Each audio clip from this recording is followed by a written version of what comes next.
So from here, I want to bring up something very specific, and that is no kink shaming.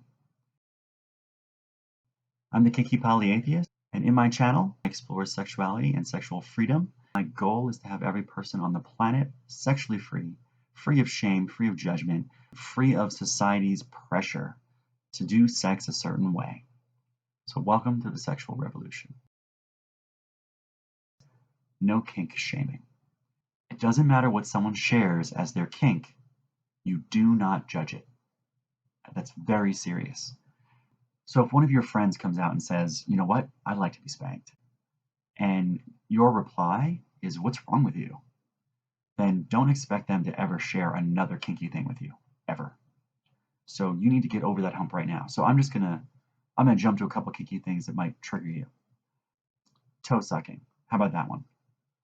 I have dated people who like to have their toes sucked. And when they turned to me and they said that, honestly, I felt like a deer in the headlights. And I remembered everything that I was supposed to do as far as no kink shaming, no judgment. I said to them, wow, I never thought of that. Can you tell me about it? And like, what do you like about it? And they told me what they liked about it. And I said, yeah, that's not for me. So I totally invite you to find someone who loves that and go explore that with them, because that's not me.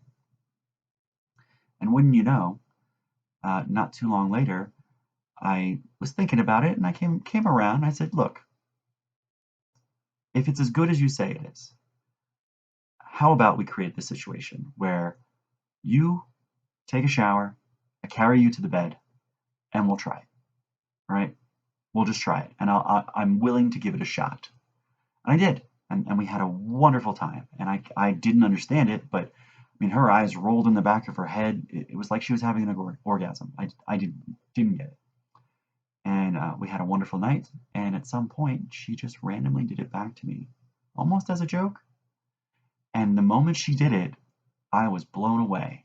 If you have never had somebody suck on your toes, I highly, highly, highly recommend giving it a shot, because there's apparently way more nerve endings than you ever would have imagined, and it is amazing. But I never would have tried it. I never would have tried it if I had said to her, "You're weird," or "That's gross," right? And I never would have tried it if I hadn't thought about it for a while and said, "You know what? I'm willing to create a situation where both of us are comfortable and make this happen for you, because I want to make your fantasy come true." And from there, I got introduced to it as well. And now it's something that I'm no longer afraid of. And I've had more than one person perk up when I've mentioned it, just like I mentioned it here. So yeah, we're going to talk about kinky stuff on this channel. Kinky stuff is things that are just outside the norm or what's socially acceptable with sex. And when you hear something kinky, when someone expresses something they find kinky to you, no kink shaming, no judgment. Be open, be curious. Make it okay for them to talk. Make it okay for them to understand it's not for you, but you're not judging. And you'll get really far in your journey to discovering what your personal kinks are. If you have questions or if you're curious about anything that I just said and you want me to dig into it like first in my list of things to video, by all means, email me. My address is ask@kinkypolyatheist.com, and I'm happy to answer your questions, or leave it in the comments below. Don't forget to like and subscribe while you're down there. The more people who like and subscribe, the more I'm going to be doing these videos. If I don't know what you want, I can't do it. So I really want to have a conversation with all of you. So the more you talk to me and the more you let me know what you like, with the like and the subscribe and the comments and the emails, then the more likely I'm going to be able to give you what you are asking for. So thanks for watching. I'm the Kinky Polyatheist. I'll see you next time.